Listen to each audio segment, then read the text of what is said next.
Let's go. Time to grind, get inside your mind. Yeah, we working overtime. That's the only way to climb. We gon' make it in our prime. Signing on the dotted line, cashing checks left and right. That's the way I'm living life. I feel alive when I got a goal in sight. Chip away, I gotta fight. Ain't nobody else in sight. Man, I think I see the light. Yeah, that shit is. What is going on, everyone? And in this video, I'll be giving my UFC Jacksonville main card predictions for the upcoming event taking place this Saturday, June 24, 2023, Emmett versus Topuria in the main event. Right? It's the main event. I think it has some potential to be an absolute banger. The rest of the card, you know, I'm not too sure about it, right? But either way, you know, we got to talk about it. Didn't like how I did on the last event. Got to get it back in there. Just a lot of shit is not going the right way, right? I don't know if you guys noticed. Go ahead and look at that Verdict MMA link. Go ahead and join that. I know I think it probably ends actually this event or a couple events, and then they reset it for after International Fight Week. But if you join that league and you do well in it, I'll feature you in each video or whatever. So that'd be pretty cool to do, because we don't really have a prediction thing, right? We don't really have that anymore. UFC stopped doing the fantasy thing, so that's unfortunate. But Verdict MMA is pretty cool. You know, definitely should check that out. But either way, let's go ahead and talk about the first fight. In the first fight on the main card, we have Brendan Allen, 21-5, taking on Bruno Silva, 23-8, in a middleweight bout. And it's an interesting fight just because Brendan Allen, he kind of came, I feel like he kind of came out of nowhere after the Chris Curtis loss, right? He kind of built back up his 4-fight winning streak, took on Sam Alvey, Jacob Malkoun, Krzysztof Jotko, Andre Muniz, which I didn't take him to be Andre Muniz because I just felt Muniz would implement that grappling and do fairly well, but obviously it wasn't the case, and Allen ends up getting the submission victory in that one. So that was pretty impressive. He's definitely dangerous with the submissions.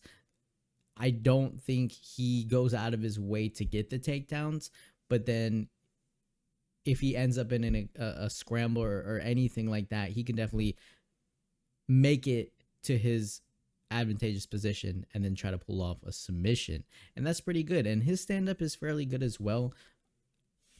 This is a fight though where Bruno Silva, wild man, you know, super aggressive, trades in the pocket, starts throwing, spinning things, flying knees. His defense just goes out the window though, right? So Brendan Allen has to slow this fight down. You know, I would say implement the grappling, right? See if he can get a takedown. See if he can take advantage of Silva being a little bit crazy, because of a lot of Silva's shots too are very big winging shots.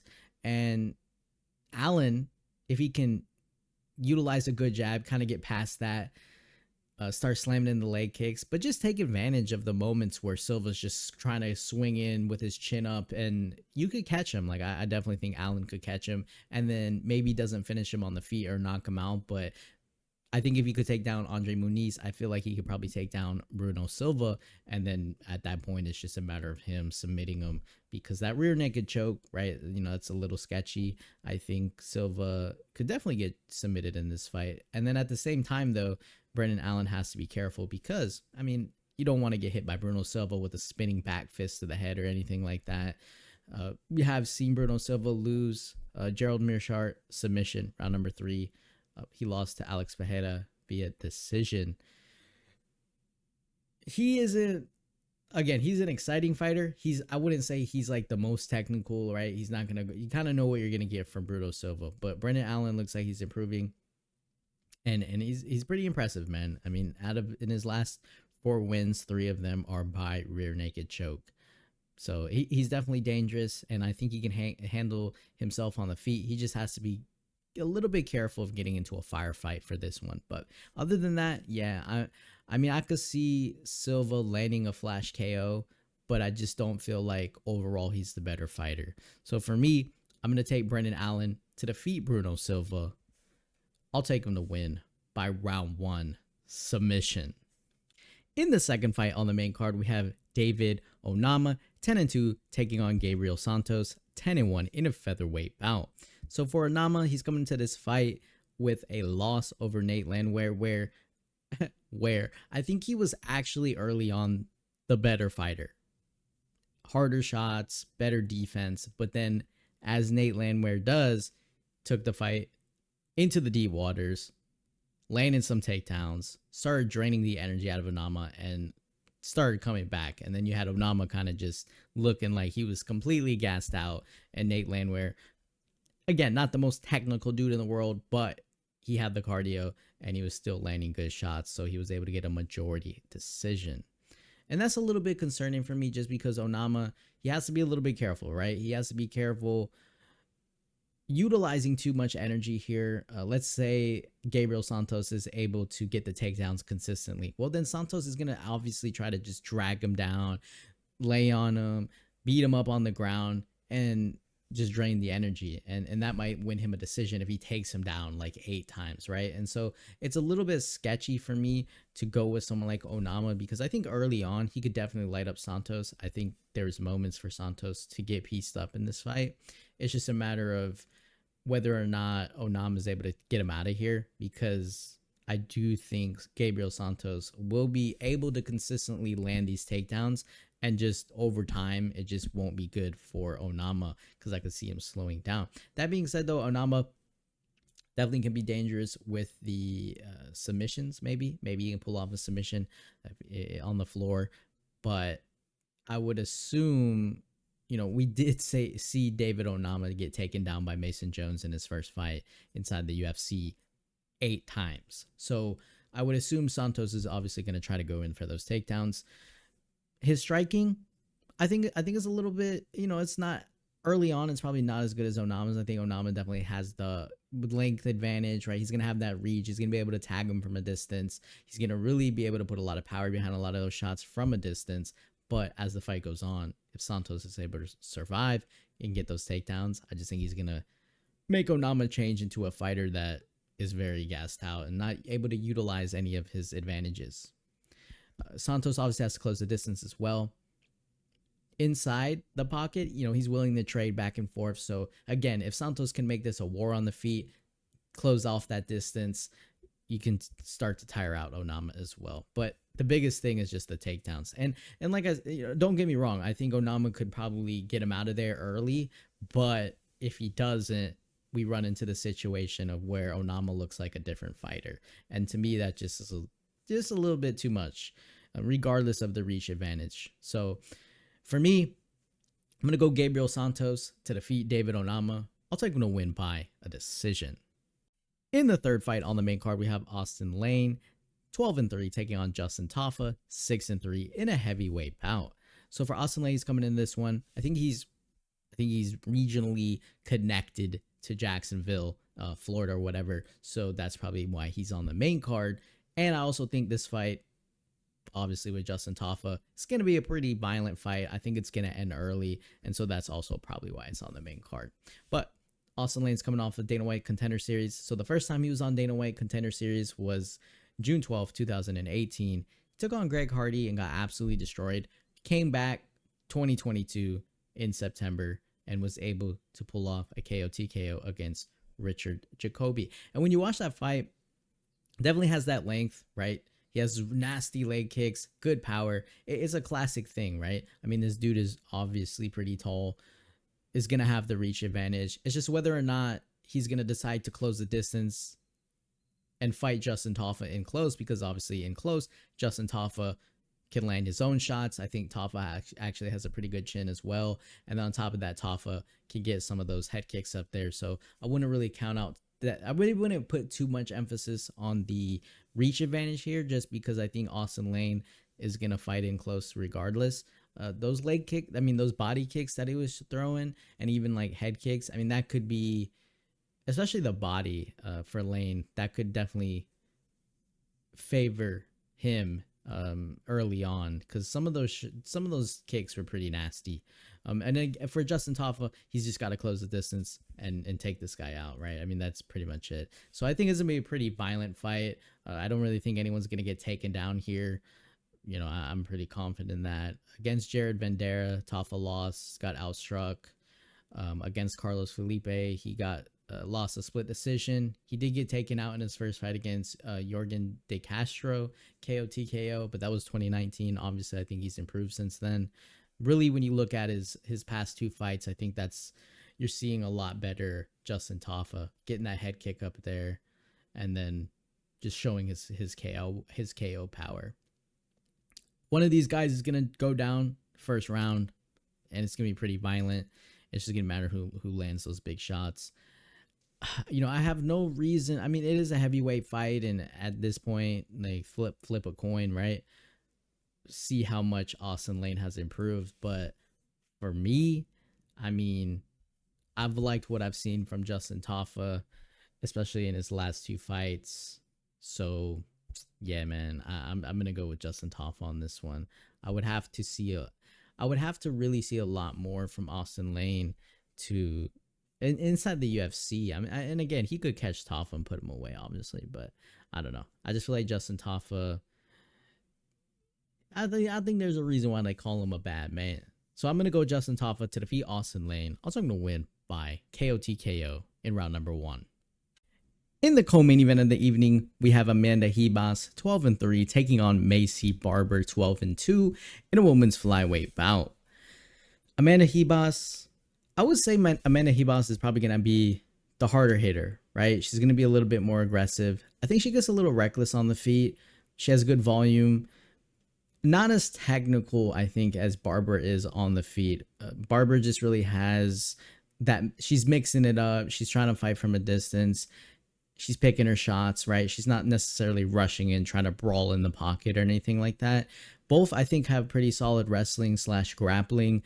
I do think Ribas is probably going to be the one trying to actively go in for those wrestling tactics / grappling, especially if on the feet she's getting a little frustrated or she's not really able to match the volume that Barber is throwing at her. She might try to get it to the floor, but at the same time, Barber, I think, can probably defend herself throughout the fight as far as defending the takedowns. It's just, I think this is a really close fight just because both have good cardio. It's just going to really be a matter of who's going to be able to probably put up that volume in this one. And for me, I just think because Barber's striking seems to be a little bit more technical, good kicks to the body,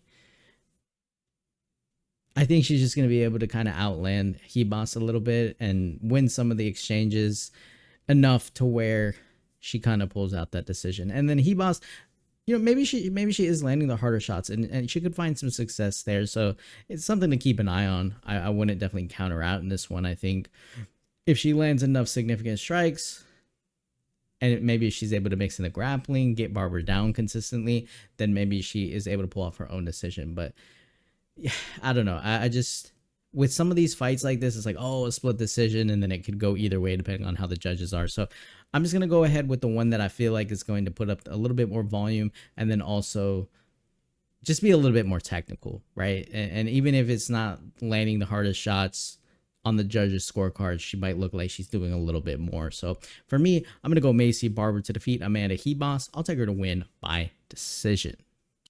In the main event of the evening, we have Josh Emmett, 18-3, taking on Ilia Topuria, 13-0, in the featherweight bout. Now, for Josh Emmett, he's coming off of a loss against Yair Rodriguez, where he actually did hurt Rodriguez a couple times, but then he kind of ended up just chasing that knockout, and I think that kind of led to his downfall. You had Rodriguez landing those heavy body kicks and paying dividend to him, and then over time, I think that really took out a lot of the energy of Emmett. In addition to Emmett kind of just chasing that KO, he eventually had him on the floor, and I think he was just a little bit careless. Rodriguez was able to throw up that triangle choke and get the victory via submission. Before that, he had a split decision victory over Calvin Kattar. Some people thought obviously Calvin Kattar won that fight, so that is what it is. Against Dan Ige, he was able to get a unanimous decision. Against Shane Burgos, he was able to get a unanimous decision. And then I think you start going back a little bit too much. But in his past 4 fights, very competitive fights, always dangerous too, right? You can't count him out in that sense. He is very dangerous. He can land that knockout at any moment, and he can also go 5 rounds, and he has good cardio. He kind of, he's not necessarily going in for takedowns every opportunity he gets, but I think it is there offensively and defensively. if he needs to do that. But he has to be careful because Topuria has some BJJ background. So, just because Emmett gets a takedown doesn't mean he's safe from anything. It's an interesting one because I think, we haven't seen Topuria get out of, he went to a decision back in 2020, but again, it wasn't against like Josh Emmett, right? So we haven't really seen him put up that significant strike volume in each of his fights, primarily because they all end up, getting to that finish. He did face some adversity in his last 2 fights against Jai Herbert and Bryce Mitchell, which I think is a good thing because he's undefeated. And some of these guys that are undefeated, they just run through their opponents. And so when they get to someone like Josh Emmett, they're like, I'm going to run through this guy. And then they run into a brick wall. And then when they are forced to deal with the adversity, they start gassing out. They're not able to do what they're normally able to do. And then that's when they kind of fade and then they look like trash. We've seen that happen before. So I'm glad that Topuria has dealt with some adversity. And I think against someone like Josh Emmett, he's going to have to be careful because Topuria can't just start wildly exchanging with Emmett. He could. That's not to say Topuria can't knock him out. But, why do something like that at least early on when Emmett's game is kind of based around that? Emmett's not necessarily like going to the body, utilizing the jab, throwing leg kicks, 1-2 like pop. Like it's not like he's mixing in head kick combinations. He's just gonna try to close the distance, put the pressure on you, and then drop his haymakers on your head, and then hope for the best. And it's worked. It works a lot of the time. But Topuria has some pretty good hands. Obviously has knockout power. The grappling might be to his advantage just because I think even if he gets taken down or if he does get a takedown, he's definitely going to probably try to work for a submission. I think he can do it, obviously. So the biggest concern I have for Topuria is just whether or not if Emmett's able to fight safe, is Topuria going to be able to hold on 4th, 5th round because it's the main event? Will Topuria have that energy going into the 4th, 5th round? Or is he going to try to go crazy with it in the 1st, 2nd round?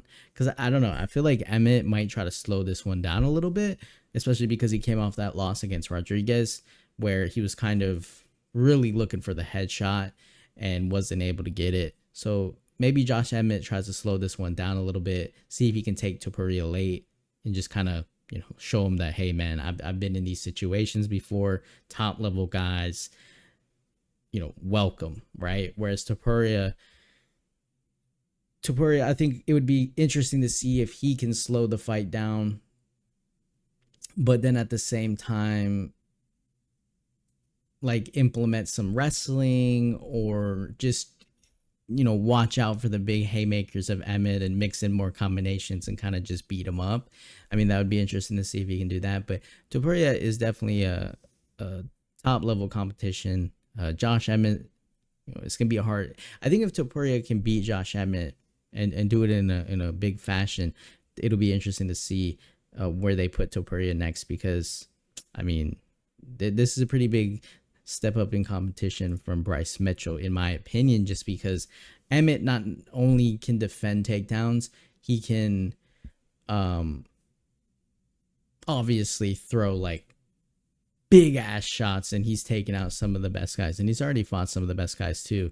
And even in his close, win against Calvin Kattar, that was a pretty good he kept up with the significant strikes landed. So got to be careful with Josh Emmett. But for me, I don't want to count out Topuria because I feel like Josh Emmett is going to go out there, start throwing the bombs, not find success, and then we're going to see Topuria basically start lighting him up just with better combinations.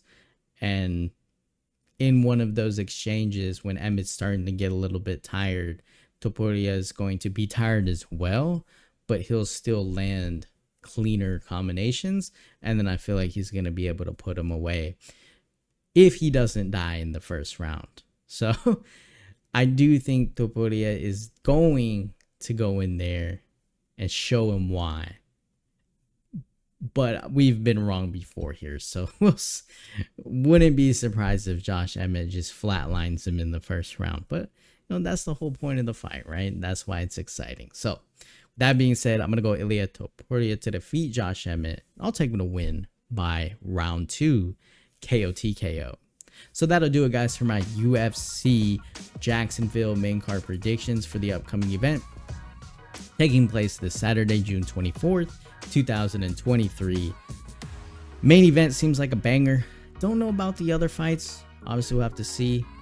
And then, yeah, we move on to the next one. We've got the next one, Strickland versus Magomedov. Who knows? Maybe that's a great card. And then we've got Volkanovski with the International Fight Week, which I will be going to, so that's going to be pretty hype. Going to Las Vegas for that one. Excited for that. But anyways, leave your comments down below. Tell me who you're picking. You got Josh Emmett, you got Ilia Topuria. Hit the like button, hit the subscribe button, and I'll see you guys in the next video.